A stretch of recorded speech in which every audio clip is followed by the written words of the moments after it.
మీరు దక్షిణ దేశంలో ఉండే పెద్ద పెద్ద వైష్ణవ క్షేత్రాలకు మనం ఎక్కడికైనా మనం వెళ్ళి చూడొచ్చు. అక్కడ శివుడు స్థాన క్షేత్ర అధిపతి, స్థాన నిర్వాహకుడు అలా ఉంటాడనమాట అక్కడ. అండ్ చాలా చోట్ల ఉండేటటువంటి ఈ అమ్మవారి ఆలయాలు ఉంటాయి. అలాంటి వాటికి రామానుజులు అన్ని చోట్ల ఆరాధనలు ఏర్పాటు చేశారు, మర్యాదలు ఏర్పాటు చేశారు. ఇప్పుడు శ్రీరంగం చాలా పెద్ద క్షేత్రం. శ్రీరంగం పక్కన సమయపురం అని ఉంది అక్కడ, అమ్మవారి క్షేత్రం. శ్రీరంగ క్షేత్రంలో బ్రహ్మోత్సవాలు ఆరంభం కావడానికి పూర్వం సమయపురంలో బ్రహ్మోత్సవాలు చేసి, ఆ బ్రహ్మోత్సవాల్లో శ్రీరంగం క్షేత్ర పెరుమాళ్ దిగించే మర్యాదలు పంపించి అమ్మవారికి, అక్కడ ఉత్సవాలు పూర్తయిన తర్వాత ఇప్పుడు రంగనాథుడు తన బ్రహ్మోత్సవాలు ప్రారంభం చేసుకుంటాడు. ఇది రామానుజులు వారు చేసిన వ్యవస్థ. ఇలా ఒకటి కాదు, మనకి ఎన్నో చోట్ల క్షేత్రాల్లో చూస్తే కాంచీపురం దగ్గర ఉండేటువంటి దివ్యక్షేత్రాల్లో చాలా చోట్ల అవన్నీ కూడా అక్కడ సుమారుగా 17 దివ్యదేశాలు ఉన్నాయి కాంచీపురం చుట్టూ. ఆ దివ్యదేశాల్లో అన్నిట్లో కూడా పరమశివుడికి జరపవలసినటువంటి ఉత్సవాలని జరిపి స్వామి ఆయా క్షేత్రాలను ఏర్పాటు చేశాడు. అక్కడ మీనాక్షి అమ్మవారి యొక్క ఆలయం మధురైలో ఉండేటటువంటి దానికి కూడా మలయధ్వజుడి యొక్క కుమార్తె ఆవిడ. సో అక్కడ కూడా జరిగే ఉత్సవాలు పక్కన ఉండి తిరుమాలిని జోలయ్య అని అక్కడ ఒక క్షేత్రం ఉంది.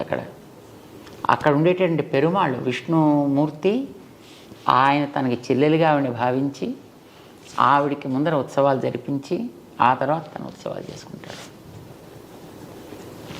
అంచేత ఎక్కడైనా సరే అమ్మవారిని, పార్వతిని లేదా పార్వతి అంశగా ఉండేటటువంటి ఇప్పుడు చండి, దుర్గా ఇలాంటి వాటన్నిటిని కూడా తన సోదరిగానే భగవంతుడు ఎప్పుడు భావిస్తాడు.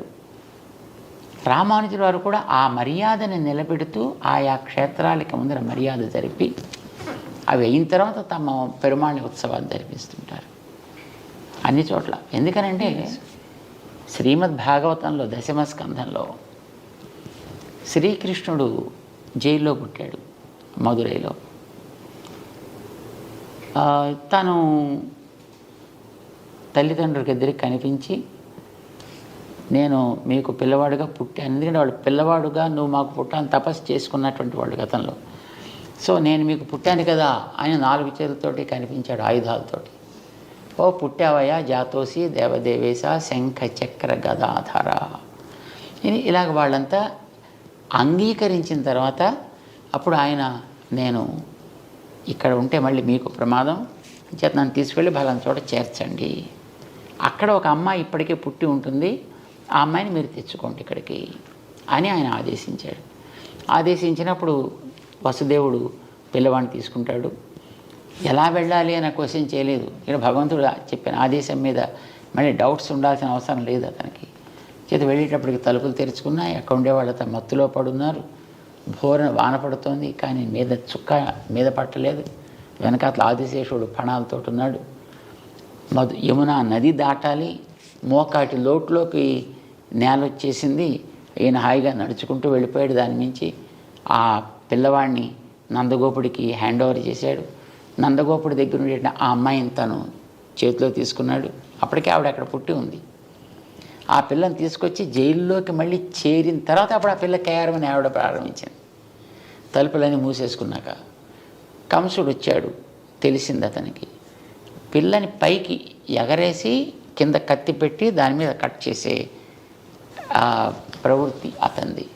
సో ఇలా చేద్దామని ఆ పిల్లని ఇలా పైకి ఎగరేశాడు. అది మొత్తం 16 చేతులతో ఉండేటువంటి ఒక శక్తి స్వరూపిణిగా వచ్చి, మూర్ఖుడా నిన్ను చంపేవాడు ఆల్రెడీ పెరుగుతున్నాడు రా అని ఆదేశించి అక్కడి నుంచి అంతర్ధానం అయిపోయింది. అప్పుడు భగవంతుడు ఆమెకి, నువ్వు ఇట్లాంటి ఉపకారం చేసావు కనుక నిన్ను ఫలానా పేర్లతోటి ఆరాధన చేస్తారు, దుర్గా, కాత్యాయని ఇలాంటి అనేక పేర్లతోటి నిన్ను ఆరాధన చేస్తారు అని చెప్పాడు.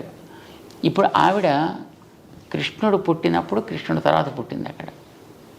కృష్ణుడు కార్యాన్ని సాధించి పెట్టింది. అందుచేత ఆవిడ కృష్ణుడికి సోదరి. కృష్ణుడు సాక్షాత్తు భగవానుడు, చేత భగవానుడికి ఆవిడ సోదరి. భగవానుడికి సోదరి అంటే భగవంతుడు మనకి త్వమేవ మాతాచ పితా త్వమేవ, ఆయన మనకి తండ్రి కనుక ఆవిడ ఆయన చెల్లెలు కనుక మనకి మేనత్త అయింది ఆవిడ. బాగుంది స్వామి, చాలా బాగా చెప్పారండి. శివుడి మీద ఎప్పుడు కూడా వైష్ణవులకు కానీ దానికి ఎవరికి ద్వేషం అనేది ఎప్పుడూ ఉండదు. అయితే ఎందుకు పూజ చేయాలి అప్పుడు ద్వేషం లేకపోతే? వెంటనే ఈ ప్రశ్న వస్తుంది, ఎందుకు పూజ చేయరంటే ఆయన ఆశుతోషి, కాస్త ఆయనకి కాస్త అనుకూలంగా మాట్లాడిన ఆనందపడిపోయేటువంటి వ్యక్తిత్వం, ఏది అడిగితే అది ఇచ్చేసేటటువంటి మనస్తత్వం, దానికి ముందు వెనక ఆయన చూడు. ఇప్పుడు భోళా శంకరుడు అని కదా అంటారు. నేను తల మీద చెవిటికైనా చేయి పెడితే వాడు భస్మం అయిపోవాలంటే తథాస్తు అనేసి అడిగిన. మరి ఎక్స్పెరిమెంట్ నీ మీదే ఫస్ట్ చేస్తానయ్యా అంటే కానీ అప్పుడు తను తెలియదు అని ఇచ్చిన వారు ఎంత ప్రమాదకరము. ఆయన అలాగా అల్ప సంతోషి, వరాలనిచ్చేటువంటి వ్యక్తిత్వం. మనుషుల మనం జనరల్గా ఎంత భక్తుణ్ణి నేను అని అనుకున్న వ్యక్తులకైనా ఎవరైనా కోరికలు తీర్చేటటువంటి ఒక వ్యక్తి ఎదురకుండా ఉన్నాడు అని అంటే ఏదో అడగాలి కావాలని అనిపిస్తుంది. తాత్కాలికమైనటువంటి ఏదో ఒక లాభాన్ని పొందాలి అని అనిపిస్తుంది. ఇలాగా మనలో ఏదైనా ఒక తాత్కాలికమైనటువంటి ఒక ఆవేశం కలిగి ఏవో కోరితే ఆయన టక్కుమని ఇచ్చేసాడు అనుకోండి, అది మనకి హితకరం కాకపోవచ్చు, ప్రియం కానీ హితకరం కాకపోవచ్చు.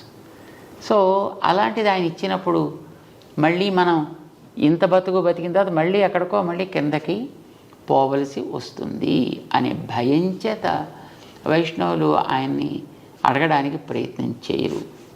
అంతే తప్ప ఆయన మీద ద్వేషం చేత కాదు. ఇప్పుడు కూడా గౌరవం అనేది అందరి మీద ఉంటుంది.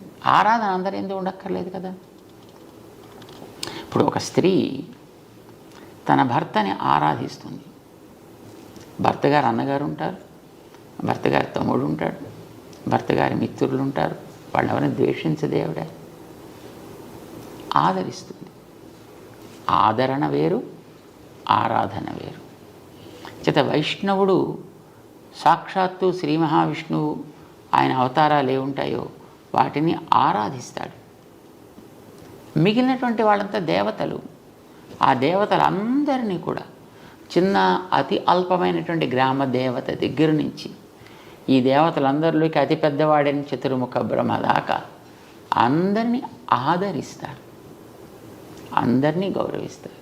వీళ్ళంతా నా దేహంలో భాగాలే అని భగవంతుడు అంటే మనం భగవంతుడే ప్రేమ ఉంటుంది అనుకున్నప్పుడు ఆయన దేహం మీద ద్వేషం ఎందుకు ఉండాలి? నేను నిన్ను చాలా ప్రేమిస్తానయ్యా, నీ ప్రాణం అంటేనే నాకు ఇష్టం లేదు, అది మాత్రం తీసేస్తానంటే వాడిని ఏమంటాం మనం? దుర్యోధనుడు ఆ మాట అన్నాడు అలాగా. కృష్ణ నువ్వంటే మాకు భలే ప్రేమ తెలుసునా, పాండవులు అంటావా? పాండవులు మాకు జ్ఞాతులు అంచేత ఏదో ఉంటాయి మాకు ఆస్తి తగాదాలు అంచేత దాని కొద్ది నువ్వు పట్టించుకుంటావేంటా? మా ఇంటికి రాకుండా వాళ్ళ ఇంటికి ఎందుకు, విదురుడి ఇంటికి ఎందుకు వెళ్ళిపోయావు భోజనానికి అని అడిగాడు రాయభారానికి వెళ్ళినప్పుడు. అంటే ఏం పిచ్చోడు నువ్వు, పాండవులు అంటే నా ప్రాణాలవై, 5 పాండవులు నాకు 5 ప్రాణాలు లాంటి వాళ్ళు. పాండవులు ద్వేషిస్తా నిన్ను ప్రేమిస్తానంటావు, నీ ప్రాణం తీసేస్తాను, నువ్వంటే మాత్రం ప్రేమ. ఆ మాటకి ఎంత అర్థం లేదు, నువ్వనే మాట కూడా అలాగే అర్థం లేదా అన్నాడే. సో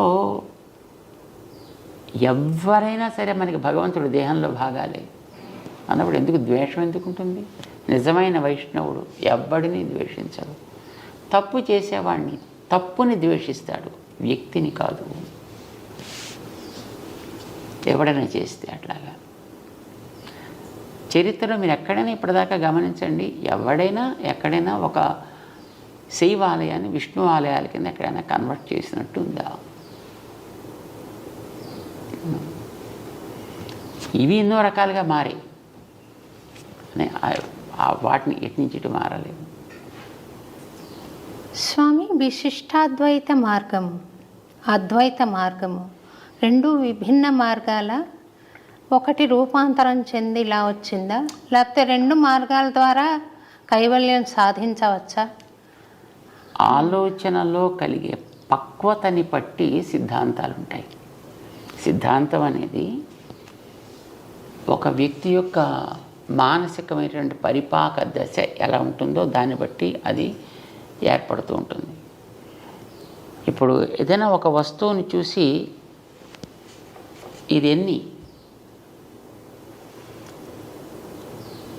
అని అడిగామనుకోండి, ఏం చెప్తారు మీరు? తిరునామాలు, శంఖ చక్రాలు, ఇది ఎన్ని, స్వామివారి చిహ్నాలు, ఎన్ని, స్వామి ఇది ఎన్ని,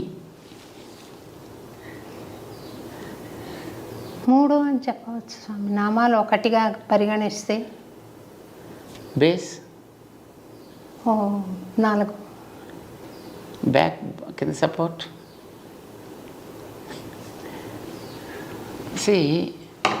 ఇంకోటి అడగండి, ఇది ఎన్ని?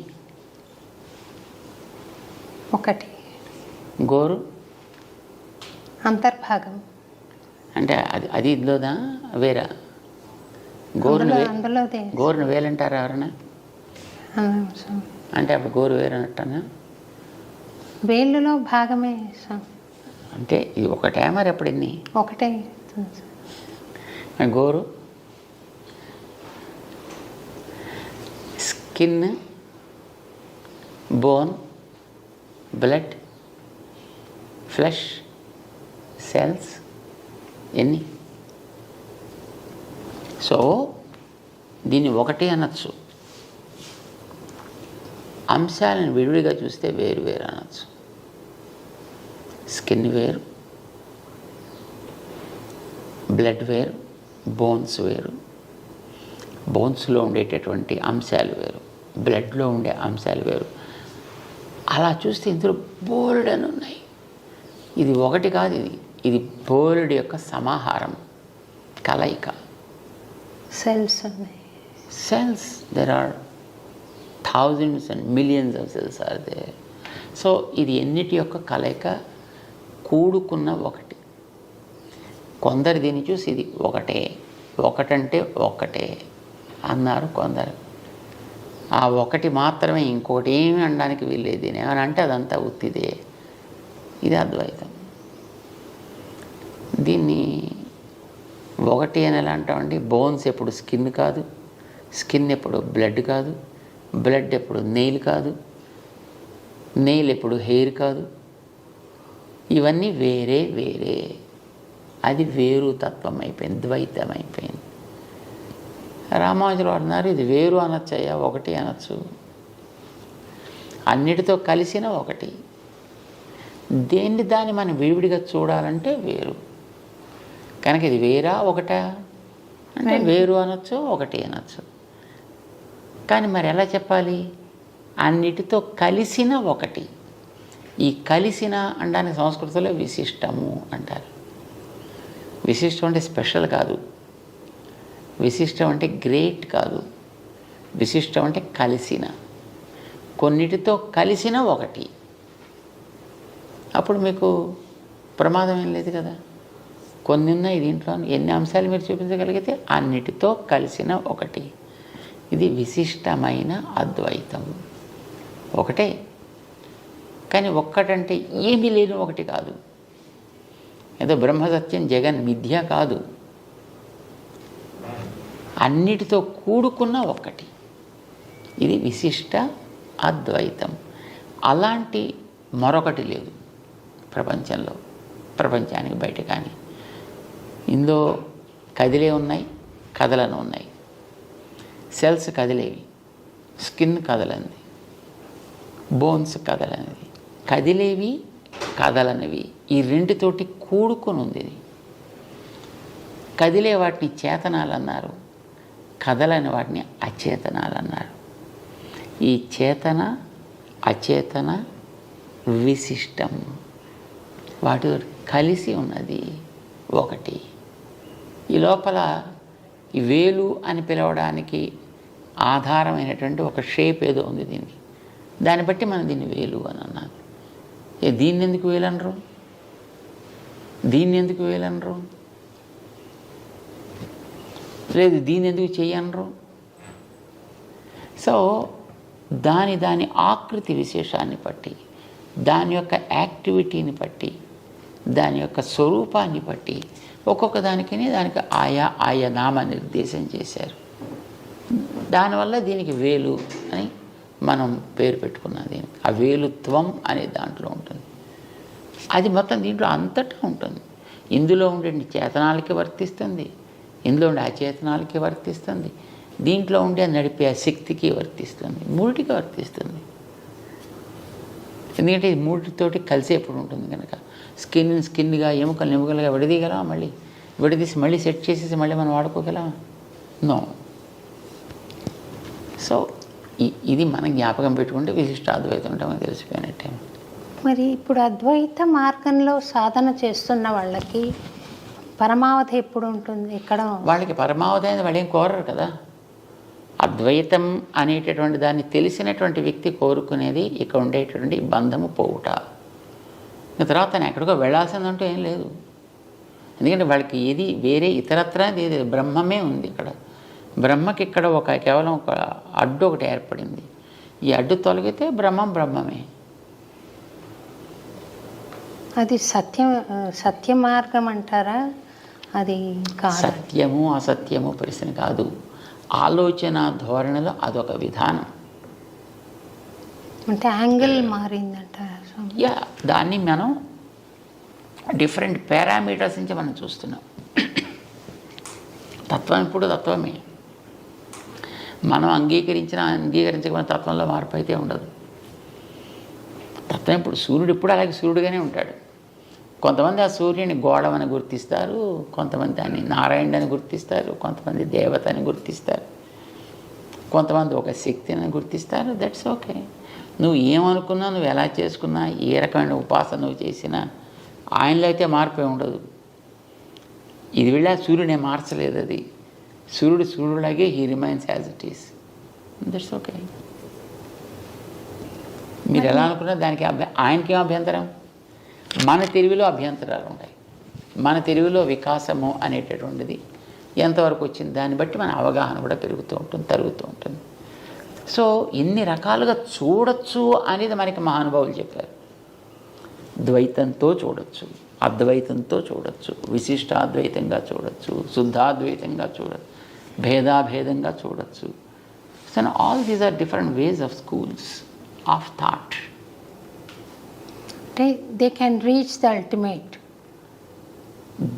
They reach whatever they wish. అంతే. ఇప్పుడు వీళ్ళు కోరుకుంది ఏంటి? కంటే బంధం నాకు తొలగిపోవాలను, తొలగిపోతుంది అంతే. అంతవరకు ఉంటారు ద్వైతులు. స్వామి, ద్వైతులు భగవంతుడిని చేరాలి అని అనుకుంటారు. చేరగలుగుతారా? ఆ నిష్ట వాళ్ళు ఉంటే ఎస్, తప్పకుండా వాళ్ళు చేరగలచ్చు. మనం కోరేది మోక్షం అనేటటువంటిది కర్మబంధం. యాక్చువల్లీ ఇక్కడ మనకి ఎందుకోసం పుట్టుక చావు వస్తున్నాయి? కర్మబంధం. ఈ కర్మబంధం తొలగిపోవాలి మనకి. దీని పేరు మోక్ష. ఈ కర్మబంధం నాకు తొలగిపోయిందంటే నా సహజ స్థితి ఏదో నాకు ఏర్పడుతుంది. ఆ సహజ స్థితి ఏమిటి అనేది ఒక చోటు, పరమపదం అనేటటువంటి చోటు, అక్కడ భగవంతుడు విగ్రహ రూపంలో ఉంటాడు. విగ్రహ రూపంలో అంటే మన దగ్గర కూడా విగ్రహ రూపంలో ఉంటాడు, కానీ ఇలా ఉంటాడు అక్కడ. ఆయన సహజంగా ఉండేటువంటి జ్ఞాన శక్తి ఇలాంటి వాటి అన్నిటితోటి కూరుకుంటాడు. శరణాగతి గజ్జల్లో చూడండి, రామానుజరావు ముందర వర్ణిస్తారు, చూసారా? అన్ని రకాలుగాను వీడు నాకు ఈయనే ప్రభువు, ఈయనే నాకు సర్వస్వం కనుక ఆయనకే నేను అంకితమై ఉండాలి, ఆయనకే నేను అన్ని రకాల సేవలు చేయగలగాలి. ఇది వాళ్ళలో ఉండేటువంటి ఒక కన్ఫర్మేషన్, ఒక రిజల్యూషన్. ఇది కలిగిన వాడికి ఎంతెంత వాడు ఆ భగవత్ సేవ వాడు చేసుకోగలుగుతుంటే వాడు అంతంత భగవంతుడి దగ్గరగానే ఉంటాడు వాడు. అయితే ఏంటి, మనకి కర్మ బంధం ఉన్నంత వరకు అనుకున్నట్టుగా చేయలేడు. బంధం తొలగిపోతే ఇంకా బాగా చేయగలుగుతాడు. అంటే కర్మబంధం తొలగడం, భగవత్ సన్నిధి లభించడం, భగవత్ సేవ చేసుకోవడం, ఇది ఒక స్టెప్ బై స్టెప్ అన్నమాట. దీన్ని మొదటి నుంచి ఆరంభం చేసి ఒక 54 మెట్ల కింద భావన చేస్తూ మన వాళ్ళు దాన్ని ఒక చిన్న ఒక ప్రవచనం ఉందన్నమాట. దాన్ని ఒక పుస్తకం కింద వేస్తారు దాన్ని. సో మనం చేసేటటువంటిది అల్టిమేట్లీ ఏం కోరుకుంటాం? భగవంతుడు, ఆయనకి మనం దాసులం కనుక మనం చేసేది ప్రతిదీ ఆయనకి సేవ కావాలి. ఇక్కడ ఉండేటప్పుడైతే బంధంలో ఉండి చేస్తున్నాం, బంధం తొలగిపోతే ఇంకా బాగా చేసుకోగలుగుతాం. అంతే తేడా మనకి మోక్షం అంటే. కానీ మిగతా వాళ్ళకి మోక్షం అంటే భగవంతుడు ఒకడు ఉంటాడు, వాడికి దాసుడిగా మనం ఉంటాం, మనం అక్కడ ఏదో సేవ చేస్తాం అనేది అద్వైతంలో ఉండదు. ఎందుకంటే నేనే బ్రహ్మం అయిపోతా.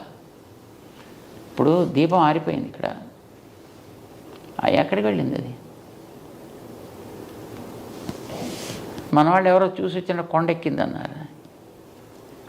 అదేనా కొండెక్కింది? ఎక్కడి నుంచి నడిచింది? ఎక్కడికైనా దీపం దేంట్లో చేరింది? దేంట్లో చేరలేదు, అక్కడ ఆరిపోయి ఊడిపోయింది. ఇలా చెప్పే కాన్సెప్ట్ ఒకటి ఉంది పూర్వంది. దాన్నే తీసుకున్నారు. తీసుకుని అది ఆరిపోవడం లేకుండా పోవడం కాదయా, అంతటా ఉన్నాడు అని అనుకునే ఆ పరబ్రహ్మ తత్వంలో ఇది కూడా ఏకమైపోయింది. ఇది వాళ్ళకి అద్వైతం అంటే.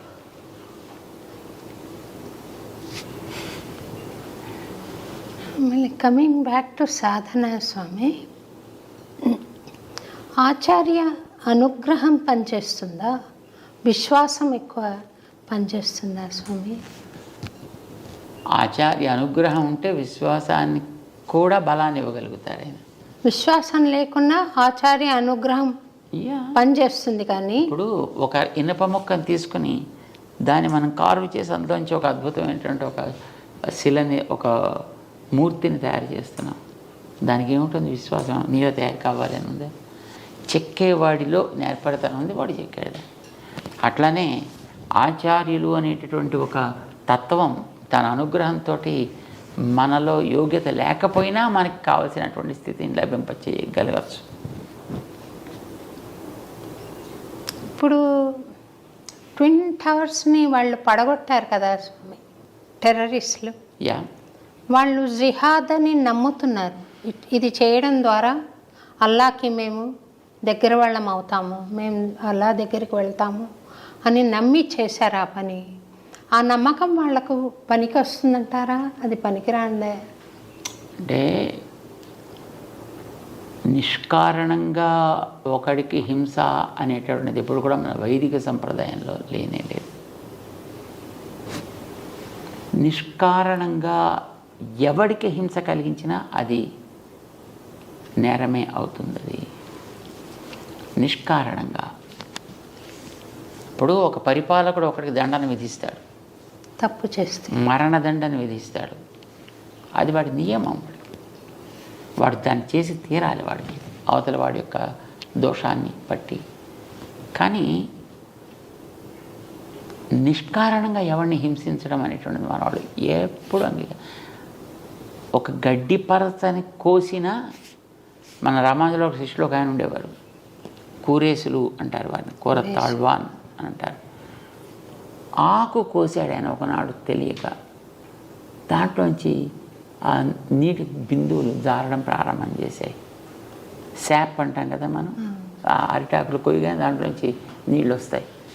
సో అలాగ రావడం గమనించి, అయ్యో నేను ఏడిపించానే, నేను ఎంత కష్టం వచ్చిందో నీకు. ఇది వారి భావన. అంటే నిష్కారణంగా ఎప్పుడైనా వీళ్ళకి తెలియకపోయిందా ఏదైనా ఒక హింస ఎవరికైనా జరిగినా దానికి హృదయం నొచ్చుకుని దానికి ఎన్నో రకాల ప్రాయశ్చిత్తాలు చేసుకునేటటువంటి వ్యక్తిత్వం మనకి మన గ్రంథాల్లో కనిపిస్తోంది. మరి ఎదటి వాడిని ఎంతమంది చంపగలిగితే అంతమందిని చంపి అది భగవంతుడికి ఆనందం కలిగిస్తుంది అనుకోమంటే మరి అది ఎట్లా కుదురుతుంది? గ్రంథాల్లో అలాగా ఉండదన్నమాట. భగవంతుడి విషయంలో అలాంటిది ఉండదంతా. పిపి నాంచారి అని ఒక పాత్రను మనం చూస్తాం కదా స్వామి, అది సత్యమైన పాత్రేనా? మేల్కోటలో ఉన్న ఉత్సవ విగ్రహంతో ఆమె చాలా ఇష్టపడి తీసుకుని వెళ్ళిందని. అంటే అప్పట్లో వాళ్ళు విగ్రహాలని తీసుకుని వెళ్ళిపోయేటప్పుడు మేలుకోట్ల విగ్రహాన్ని కూడా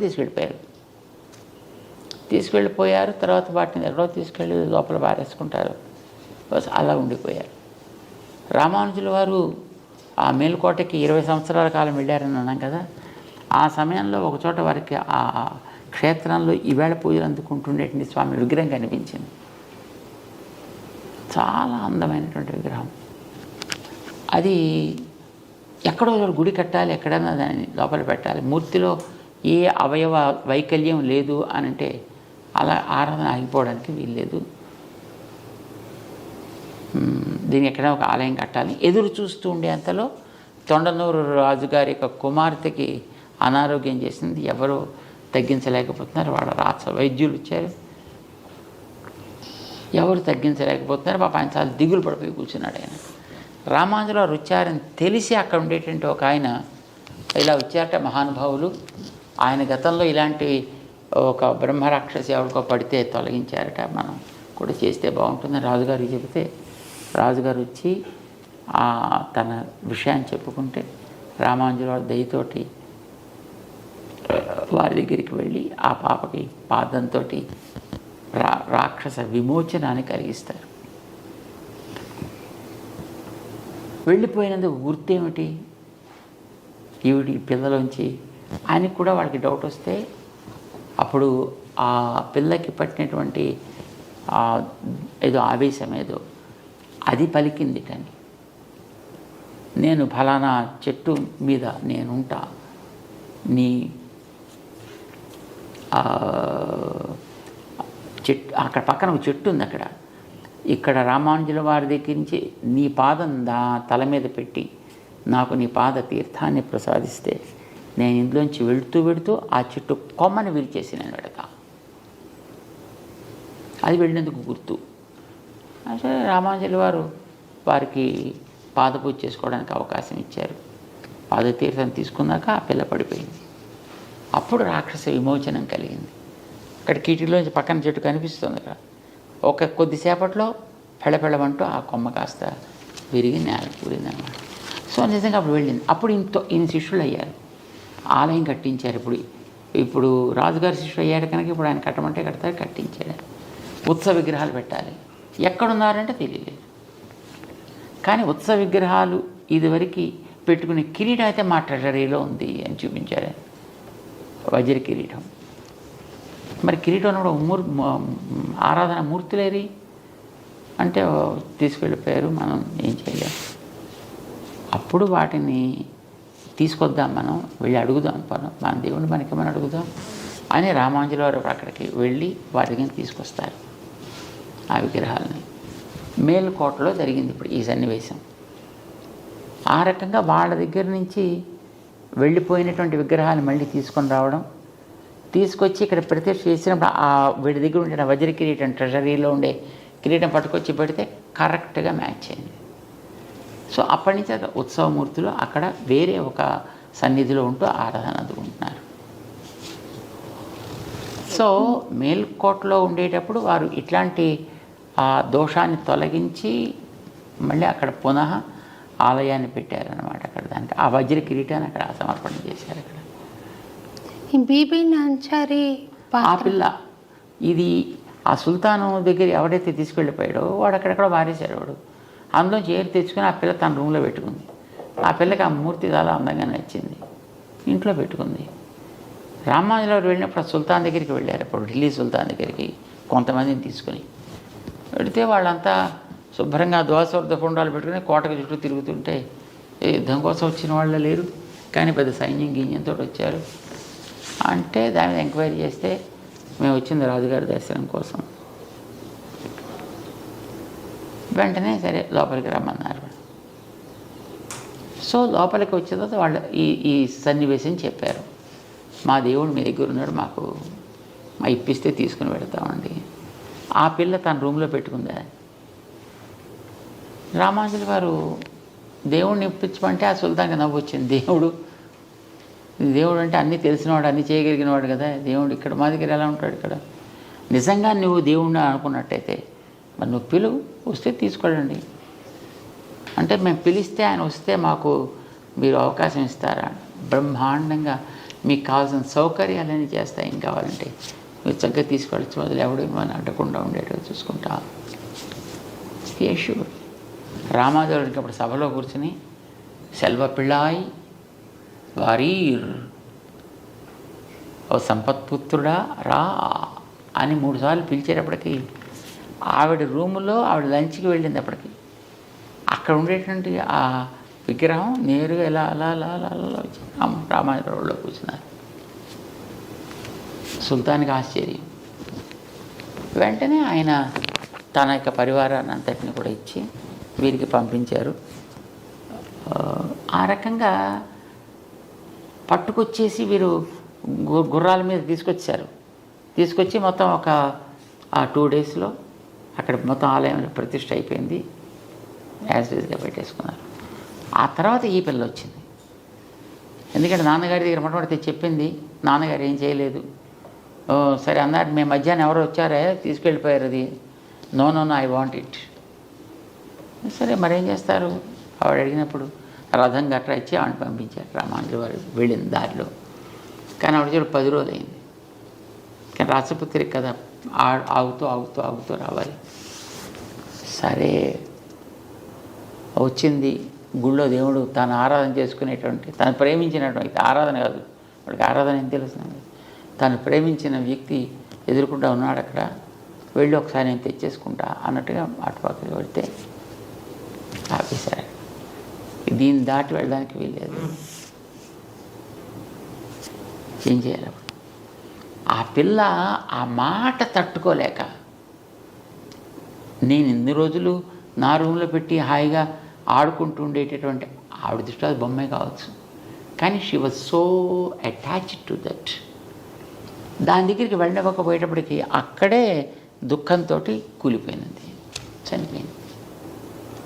అప్పుడు రామానుజుల వారి తర్వాత తెలిసిన సమాచారం, ఈ పిల్ల ఇంత భక్తి, ఇంత శ్రద్ధ, ఈ విగ్రహం ఆవిడకి సంప్రదాయం తెలుసా తెలియదా అది వేరే విషయం, ఇవన్న వచ్చునా రాదా అనేది వేరే విషయం, కానీ దట్ వే ఇన్వాల్వ్డ్. ఇది చూసి రామానుజాచార్యుల వారు ఆమెకు కూడా సాక్షాత్తు లక్ష్మీ అంశ లేకపోతే ఇంత ప్రేమ ఉండదు కనుక ఆవిడ కూడా లక్ష్మీలాగా ఆరాధనలు జరగాలి అని అక్కడ ఏర్పాటు చేసి పెట్టారు. అక్కడ మేల్కోటలో ఉందా? మేల్కోటలో ఇప్పుడు బీబీ నాంచియార్ అంట. ఎందుకు స్వామి అది హైలైట్ అవ్వలేదు? ఇప్పుడు ఉన్న ఈ మత విద్వేషాలు తగ్గుతాయి కదా. వాస్తవాలు చెప్పడానికి కూడా కొంతమందికి ఇష్టం ఉండదు. జనాలంతా కలిసిపోతే కూడా ఇష్టం ఉండదు. కలిసిమెలిసి తిరుగుతుంటే చూడబుద్ధి అవ్వదు.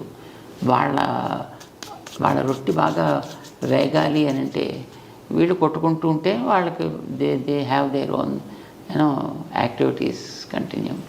ఇప్పుడు స్వాతంత్ర్యం వచ్చి 76 ఏళ్ళ పైన అవుతుంటే ఇప్పటిదాకా కొంతమంది పూరిపాకల్లో పడి దళితులు దీనులుగా ఉన్నారంటే అర్థం ఏంటి? ఇప్పటికి ఎన్ని లక్షల కోట్లు వాళ్ళ కోసం శాంక్షన్ చేశాయి ప్రభుత్వాలు.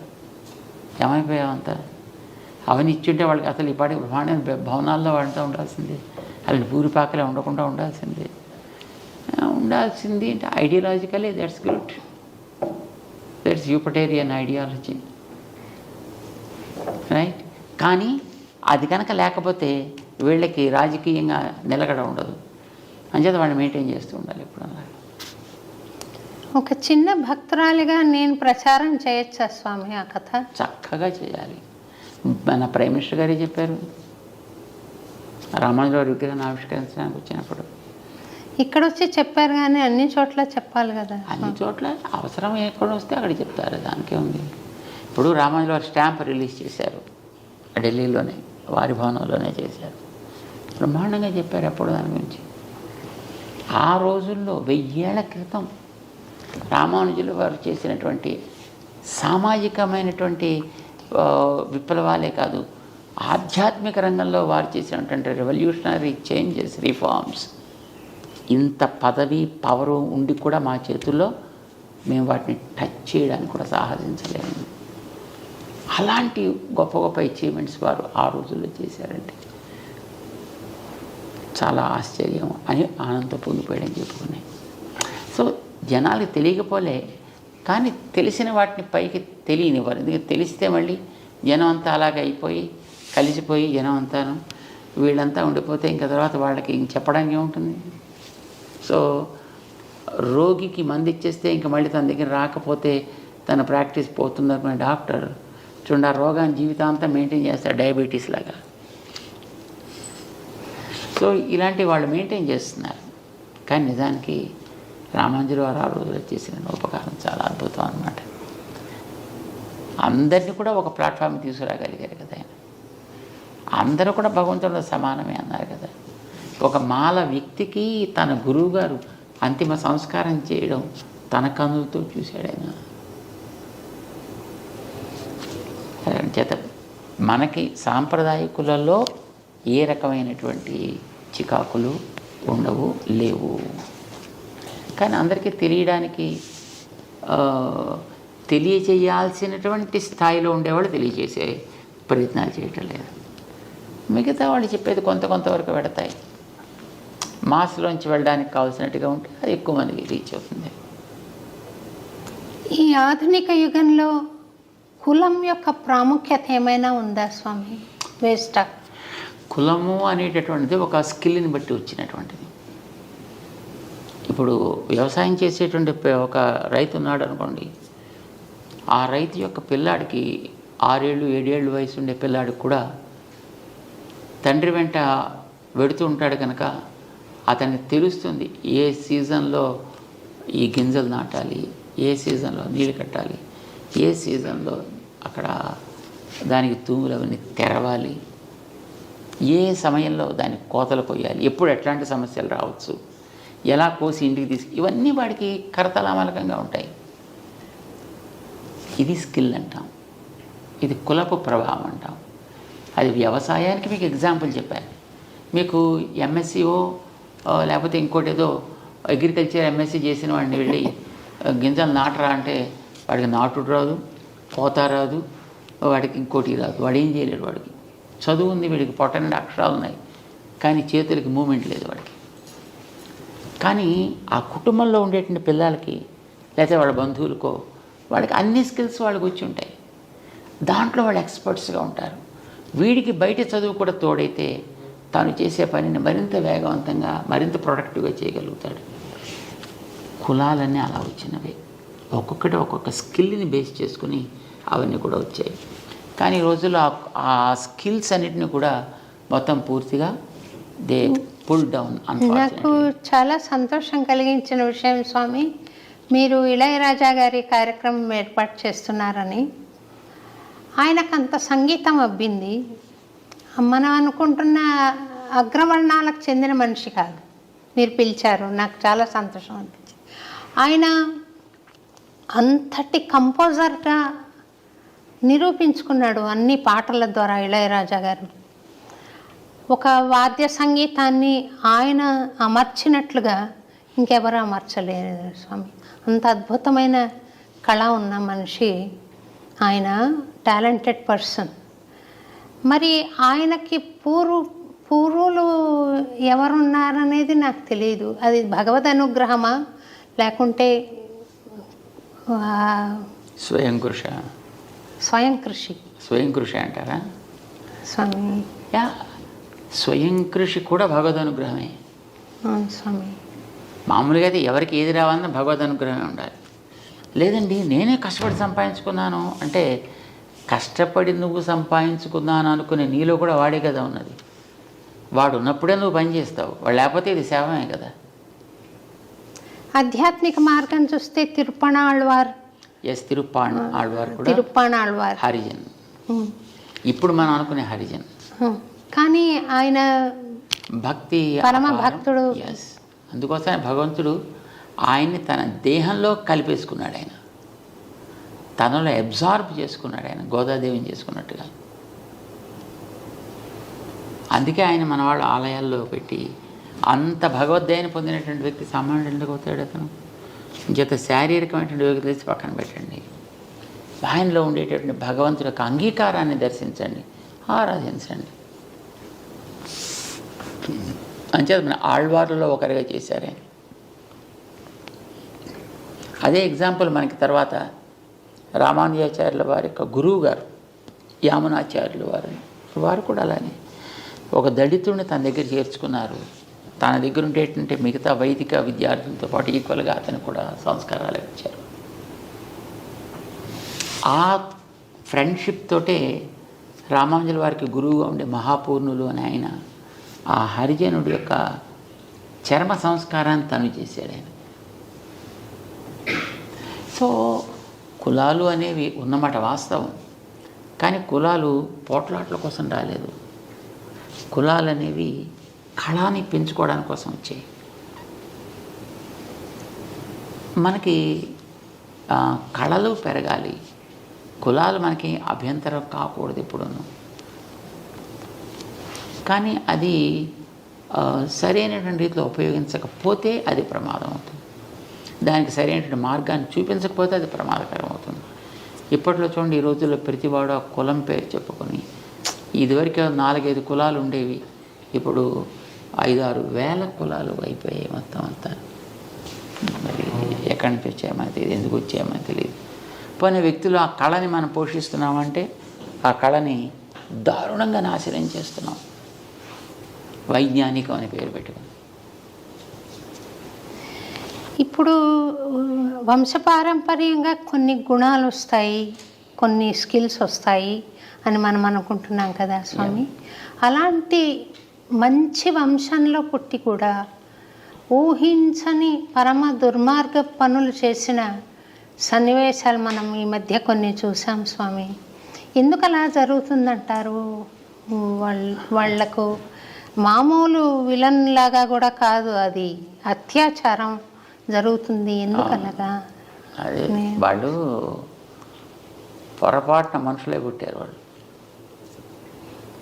ఎక్కడో పుట్టాల్సిన వాళ్ళు. ఇప్పుడు చూడండి, ఇదివరకు మనుషులు క్రమ పద్ధతిగా జీవించేవారు, మిగతా ప్రాణులు కూడా వాటి మానాన బతుకుతుండేవి. ఇప్పుడు మనవాడు ఏం చేస్తున్నారు, తిండి అని పేరు పెట్టి మిగతా ప్రాణాలన్నింటినీ నాశనం చేసేస్తున్నారు. మరి అందులోకి వెళ్ళి పుట్టాల్సినటువంటి ప్రాణి, అందులోకి ఉండాల్సినటువంటి జీవి ఎక్కడికి పోతాడు? ఎక్కడో చోటుకైతే పోవాలి కదా. క్రమాలు ఏది లేదు, శుభ్రంగా అందరికీ డోర్స్ ఓపెన్ చేసి పెట్టుకున్నారు వీళ్ళు ఇక్కడ మనుషులు. అంచేత తోడేలుగా పుట్టాల్సిన వ్యక్తి మనిషిగా పుట్టి, నక్కగా పుట్టాల్సిన వ్యక్తి మనిషిగా పుట్టి, జంతువుగా, పులిగా, పుట్రగా పుట్టాల్సినటువంటి ఆ జీవులు అక్కడ అడవులు క్లోజ్ చేసేసి అక్కడ జంతువుల్ని లేకుండా చేసేస్తే మరి ఎక్కడ అవకాశం అక్కడే కదా వచ్చి పుట్టాలి. మనుషుల దగ్గర అవకాశాలు ఉన్నాయి, మనుషుల్లో పుట్టేస్తున్నారు. ఆకృతి, మానవ ఆకృతి, ప్రవృత్తి చూస్తే అది. సో మార్చే ప్రయత్నం బలవంతంగా చేయాల్సి వస్తుంది. అలాంటప్పుడు కొంతమందిని నిగ్రహించే ప్రయత్నం బలవంతంగా చేయాల్సి వస్తుంది. ఇది మొదటి స్టెప్ అంతే. కానీ నిజమైనటువంటి రెండో స్టెప్ ఏంటంటే వాళ్ళకి కావాల్సిన సంస్కారాలు మనకి ఇవ్వగలగడం, అవకాశాలు సమానంగా ఎదగడానికి ఓపెన్ చేసి పెట్టడం. అది ఈక్వాలిటీ. రామానుజులు చేసిన పని అది. Keep opportunities open to everybody. దాంట్లో మన రిస్ట్రిక్షన్స్ పెట్టకూడదు. ఇప్పుడు ఈ కులం వాడికైతేనే ఇస్తా, ఈ లోపల ఉండేవాడికైతేనే ఇస్తా అలా చెప్పకు. ఇప్పుడు నీకు పట్టణాల్లో ఉండేటువంటి వాడు అన్ని రకాల ఎక్స్పోజర్స్ ఉంటాయి కనుక వాడికి త్వరగా విషయాలు గ్రహించే అవకాశం ఉంటుంది. అదే ఒక అడవిలో ఉండేటువంటి వాడికి, ఎందుకంటే వాడు తెలివైన వాడు కావచ్చు, కానీ వాడికి ఆపర్చునిటీస్ ఆర్ నాట్ దేర్ కనుక వాడు దాన్ని నేర్చుకోలేకపోతాడు, వాడు దానికి వాడు ఉండిపోతాడు. ఇక్కడ నీకు ఉండేటువంటి ఈ ఫెసిలిటీ వాడి కోసం అక్కడ క్రియేట్ చేసి అప్పుడు వాడు ఎలా ఎదుగుతాడు చూడు. అప్పుడు వాడు ఎదుగుదలలో ఉండేటువంటి గొప్పతనం ఏమిటో గుర్తించు. Because that's useful for a comparative study. ఇంకా చిన్న ప్రశ్నలు 3 వేసి మీ టైం చాలా తీసుకున్నాను, ముగిస్తాను స్వామి. మీరు స్వామిని ప్రత్యక్షంగా దర్శించగలిగారా స్వామి? యా, వెంకటేశ్వర స్వామిని చూస్తున్నాం కదా. అట్లా విగ్రహ రూపంలో కాకుండా అదే పొరపాటు పడుతున్నాం. అక్కడ భగవంతుడికి తను కోరుకున్న రూపాలు అనేక ఉన్నాయి. ఒకనాడు తిరిగే రూపంలో వస్తా అన్నాడు, ఒకనాడు తిరగని రూపంలో వస్తా అన్నాడు, ఒకనాడు కొండగా ఉంటా అన్నాడు, నీటిగా ఉంటా అన్నాడు. కొండగా ఉన్నాడు బద్రికాశ్రమంలో, నీటిగా ఉన్నాడు పుష్కర క్షేత్రంలో, విగ్రహంగా ఉన్నాడు ఇక్కడ. అది ఆయన ప్రత్యక్ష రూపం, అది ఆయన స్వయంభూ స్వరూపం. అది మరి ప్రత్యక్షంగా మనం చూస్తున్నాం కదా, నమ్మకం లేదు మనకి అది ఆయనే. స్వామి ఇప్పుడు మీరు మాట్లాడుతున్నారు కదా, అలా అవసరమా? అలా మాట్లాడగలిగా? అలా మాట్లాడు. ఎందుకు మాట్లాడంటే అలా మాట్లాడడానికి కొన్ని అవతారాలు సెలెక్ట్ చేసుకున్నాడు ఆయన. అలా మాట్లాడే ఏ వ్యక్తి అయినా వాడికి date of birth, date of departure ఉంటాయి. ఇప్పుడు రాముల వారు వచ్చారు కదా, వచ్చారు మళ్ళీ వెళ్ళిపోవాల్సి వచ్చింది కదా, వెళ్ళిపోయారు. కృష్ణుడు వచ్చాడు మళ్ళీ వెళ్ళిపోవాల్సి వచ్చింది కదా. అవును స్వామి. అట్లా అలా కాకుండా పర్మనెంట్గా ఉండాలి అని అనుకున్నప్పుడే విగ్రహ రూపంలో వస్తాడు ఆయన. అది కూడా ఆయన తీసుకున్నటువంటి స్వరూపమే. మరి మనం ప్రత్యక్షంగా చూస్తున్నామా లేదా? మరి దేవుణ్ణి ప్రత్యక్షంగా చూస్తామా, చూస్తారా? ఎందుకు ప్రశ్న రావాలి? మాట్లాడాలని రూల్ ఏంటి మీకు? సూర్యుడు మీకు కనిపిస్తున్నాడా లేడా? ప్రత్యక్ష దైవం. దైవం మాట్లాడుతున్నాడా మీతోటి? అవసరమా? ఫ్యాన్ పైన తిరుగుతూ ఉంటుంది, మీతో మాట్లాడాలా? అవసరమా? తన స్థానంలో తనుండి తను చేయవలసిన పని చేస్తుంటే చాలు. మీకు కావాల్సినది మీకు లభిస్తుంది. దేవుడేనా అంతే. ఆయన మాట్లాడాల్సిన అవసరం ఉంది? అవసరం అయితే మనసుతో మాట్లాడతాడు. భక్తురాలిగా నేను విగ్రహాన్ని చూస్తున్నాను, మురిసిపోతున్నాను. స్వామి ఫ్లెష్ అండ్ బ్లడ్లో వచ్చి మాట్లాడితే బాగుండు. ఇప్పుడు స్వామి ఎలా మాట్లాడుతున్నారు? అలా మాట్లాడితే మళ్ళీ ఆయనకి మళ్ళీ ఒక మృత్యువు, మళ్ళీ వెళ్ళిపోవడం వస్తుంది. అది మన ఇష్టమా? నో. అంచేది అలా రావద్దు. అనంత అనుభూతి వేరు స్వామి, ఫ్లెష్ అండ్ బ్లడ్లో రారా అయితే స్వామి? నో. కొన్ని అనుభూతులు నాకు భగవంతుడి అనుగ్రహంతో, ఆచార్య అనుగ్రహంతో నాకు కలిగాయి స్వామి. అంటే భగవాన్ మానుష రూపేణ అని. మీరు కూడా అట్లా కొన్ని సందర్భాల్లో నాతో మాట్లాడిన అనుభూతి నాకు ఉంది స్వామి. మనసులో నేను అనుకుంటున్న దానికి జవాబు మీరు చెప్పడం, ఇది భగవద్ అనుగ్రహం ఉంటేనే స్వామి అలా మాట్లాడారు, భగవంతుడి స్వరూపంగా అని అనిపించింది. అంతే ఉంటుందా? ఇంకేమైనా స్వామి దర్శనం ఇవ్వడం అనేది ఉంటుందా స్వామి? అది మనలో ఉండే భావ ఆవేశం అంటారు దాన్ని. ఇప్పుడు మామిడి పండుని తలుచుకుంటూ ఉండేవాడు, ముఖ్యంగా చిన్నపిల్లల్లో. అదే పండు పండు పండు పండు పండు పండు అని వాడు అనుకుంటుంటాను. వాడు నిజంగా అక్కడ ఒక తోట మామిడి పళ్ళు వీడు పెడుతున్నట్టు, దాంట్లో పండు పట్టుకుంటున్నట్టు, వీడు తింటున్నట్టు వీడికి భావన కలుగుతుంది. ఒక్కొక్కసారి పిల్లలకి నిద్రలో అలాగే అనిపించి నిజంగా లేచి నడిచేస్తుంటారు. ఇది భావన తీవ్రత వ్యక్తిలో కలిగేటటువంటి. అది లోపల బయట ఈ తేడా తెలియనంత క్లారిటీ వాళ్ళల్లో ఉంది. భక్తుడికైనా అంతే, భగవంతుడి విషయంలో అంత భావన తీవ్రత ఆ వ్యక్తిలో ఉండేటప్పుడు ఎదురుకుండా ఆ వ్యక్తి ఉన్నట్టు, మాట్లాడుతున్నట్టు, ఆ వ్యక్తి తనతోటి మాట్లాడుతున్నట్టు కూడా అనిపిస్తుంది. ఇది భావనే అని అంటాం. భక్తుల్లో ఎక్కడ ఇలాంటివి జరిగినా అది భావనే. నిజంగా భగవంతుడికి అలా రావాల్సిన అవసరం ఏముంటుంది కనుక రాటలాగా అలా అనుకుంటే మనకి భగవంతుడు లేని చోట ఎక్కడ కనుక. ఇప్పుడు ఇక్కడ నీకు ఇలా కనిపించిందంటే ఇందులో కూడా భగవంతుడు ఉంటాడు కదా. నువ్వు ఇలా పట్టుకున్నాడు, భగవంతుని ఎదురుగా పట్టుకున్నట్టే కదా. కానీ మనకి నమ్మకం ఉండదు అంటున్నాను. ఇక్కడ నమ్మకం ఉండదు. అంచేత మనం we're lost not because he is not there, we're lost because we not believed in the way he is for us. చేత మనతో అలా మాట్లాడద్దు. ఇప్పుడు మీకు ఇక్కడ కూర్చున్నప్పుడు ఈ విగ్రహం టక్కమని మీతో మాట్లాడడం ప్రారంభిస్తే మీరు భయపడి పారిపోరండి. ఇది ఇలా కదిలిందనుకోండి తనంతా తాను ఇలాగా చడుచుకోరు మీరు అంతా. అంచేత కదలకూడదు. మనం భయపెట్టడం కోసం కాదు ఆయన ఉండేది, భయాలు తొలగించడం కోసం. చివరి కోరిక ఒకటి కోరుతాను స్వామి, మీరు దయచేసి మన్నించాలి. రైట్. ఒక అన్నమయ్య కీర్తన పల్లవి ఏదైనా మీ నోటంట వినాలని స్వామి. చిన్నది ఏదైనా. అమ్మో మొత్తం మీరు మాట్లాడితే మీరు పొద్దున్నే కూడా అక్కడ నా దివ్య ప్రబంధం చదువుతున్నట్టున్నారు. చాలా చాలా మెలోడియస్గా వినపడుతుంది ఉంటుంది. ఒక లైన్ అనండి. అంటే ఇప్పుడు మేమంటే ఇప్పుడు ఈ ముందర కూర్చున్న వాళ్ళంతా ధనమని పడిపోతారు అంతే. ఒక లైన్ అనండి. మళ్ళీ ఇంకోసారి ఇప్పుడు జీవితంలో మీకు పాటలు లేదు స్వామి, అందరూ సంతోషపడతారు. ఒక లైన్ ఏదైనా మీకు తోచిన పాట ఏదైనా ఒక లైన్ అనండి. మాకు అలాగా పెద్ద పాటలు, మాకు మాటలు తప్ప పాటల వాళ్ళం కాదు. మీరు పాడారు స్వామి, చాలా అందంగా అనిపించింది. పైన మేము విన్నాము, మాట్లాడుతుంటే కూడా పాడినట్టుగా వస్తుంది స్వామి.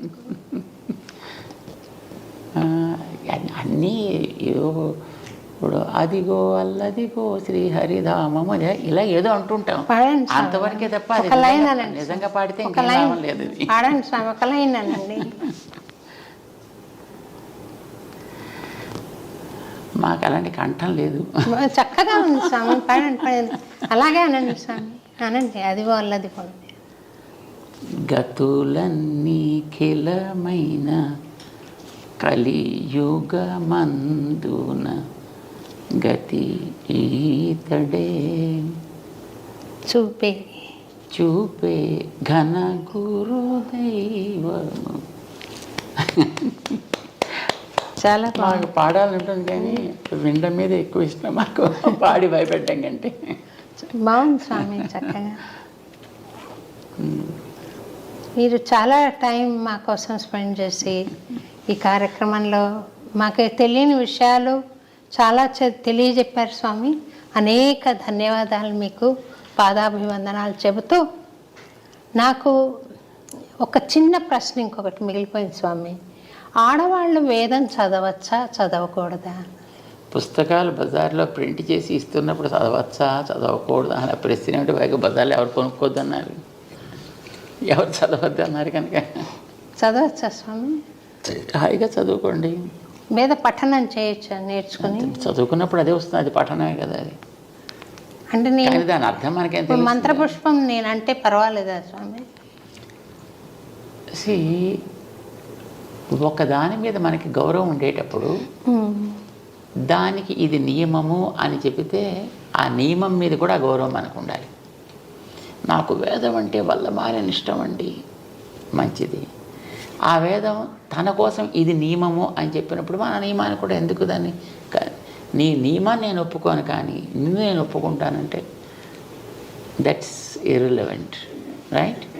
అలానే వేదం అనేటటువంటిది ఒక పద్ధతిలో ఇలా జరపాలి అన్నప్పుడు మనం దాని మీద గౌరవంతో ఆ నియమాన్ని మనం పాటిస్తాం. ఒకటి, మనకి భగవంతుడికి అర్పించడానికి ఒక ఉత్తమమైనటువంటి ప్రార్థన కావాలి అనంటే ఎంతోమంది మహానుభావులైనటువంటి ఆచార్యులు, పెద్దలు, ఋషులు మనకి ఇచ్చినటువంటి ఉత్తమమైనటువంటి ప్రార్థనలు కావలసినవి ఉన్నాయి. చక్కగా ఏదో ఒకటి చెప్పచ్చు మనం. దానికి ఇది నియమం అని చెప్పినప్పుడు ఆ నియమాన్నే నేను పాడు చేసే నేను నా ఇష్టం వచ్చినట్టు చేస్తానంటే దానికి మనకేం గౌరవం ఉన్నట్టు. అంటే నియమానికి కారణం ఏదైనా ఉంది? యూజువల్గా వేదం చదవాలి అని అంటే ఆ చదివేటటువంటి వ్యక్తి యజ్ఞోపవీతధారి అయి ఉండాలి. నెంబర్ 1. 3 పూట్ల సంధ్యావందనం చేయాలి, అగ్ని కార్యాదులు చేయాలి. 3 పూట్ల సంధ్యావందనం చేయడం అనేటటువంటిది మహిళలకి బయలాజికల్గా కుదరదు. వాళ్ళకు ఉండేటువంటి మెన్స్ట్రుయల్ డిస్టర్బెన్సెస్ని బట్టి. It's not a disturbance, it's the phenomenon of the body. దాన్ని బట్టి వాళ్ళకి ఆ 3 దినాల్లో 4 దినాల్లో సంధ్యావందనం చేసే అవకాశం ఉండదు. మరి సంధ్యావందనం అనేటటువంటిది 3 పూట్ల చేయకపోతే అసలు వాడికి సంధ్యావందనం చేసే యోగ్యత కోల్పోతాడు అని అంటుంది. మరి వాళ్ళకి ఆ అవకాశం లేదు కనుక వాళ్ళకి అవసరం లేదన్నారు. అవసరం లేదనిపించారు. కారణం వాళ్ళకి సంతానానికి అనేటువంటి ఒక యోగ్యత ఒకటి ఉంది కనుక. వాళ్ళకి అది గొప్ప ప్రివిలేజ్ కదా, అది మగవాడికి ఉందా? వీడు ఎంత ఏడ్చినా ఎంత కొట్టుకున్నా వీడికి అలా సంతానానికి అనేటువంటి యోగ్యత ఎవడిస్తాడు? వీడికి సో ఎవరి ప్రివిలేజెస్ వాళ్ళకు ఉన్నాయి. అవి లోపాలు అని అనడానికి వీల్లేదు. అది వాళ్ళకు ఒక అవకాశం, సిద్ధమైన ఒక అవకాశం. ఇప్పుడు ఆ శ్రమ నీకు అక్కర్లేదు, నీకు ఉండేటువంటి మరొక అధికారాన్ని చక్కగా నువ్వు హాయిగా వినియోగించుకో. ఈ అధికారం వాడికి రాదు కనుక ఎవరెవరికి ఏ ఏ నియమాలు అనేవి ఏర్పరిచి పెట్టిందో ప్రకృతి, దాన్ని పాటిస్తే ప్రకృతి ధర్మాన్ని మనం పాటించిన వాళ్ళు అవుతాం. That's all it is. లేదు చదువుతానంటే చదువుకోవడానికి హాయిగా పుస్తకాలనే మనం చదువుకోవడానికి అభ్యంతరం అయితే ఏం లేదు. దాంట్లో హాయిగా చక్కగా చదువుకోవచ్చు, అర్థాలు తెలుసుకోవచ్చు, ఆనందించవచ్చు. And who stopped? చాలా సంతోషం. థ్యాంక్ యూ వెరీ మచ్ స్వామి. చాలా థ్యాంక్స్ స్వామి. చాలా టైం మాకు కేటాయించారు. అనేక కృతజ్ఞతలు. ఓపికగా విన్నందుకు సంతోషం. స్వామి. మంగళాశాసనాలు చేస్తే అమృత తుల్యమైన సందేశం చెప్తుంటే, సమాచారం మీరు తెలియజేస్తుంటే వినడానికి ఏం కష్టం స్వామి నాకు. చాలా సంతోషం. జై శ్రీమన్నారాయణ. జై శ్రీమన్నారాయణ స్వామి. Thank you very much.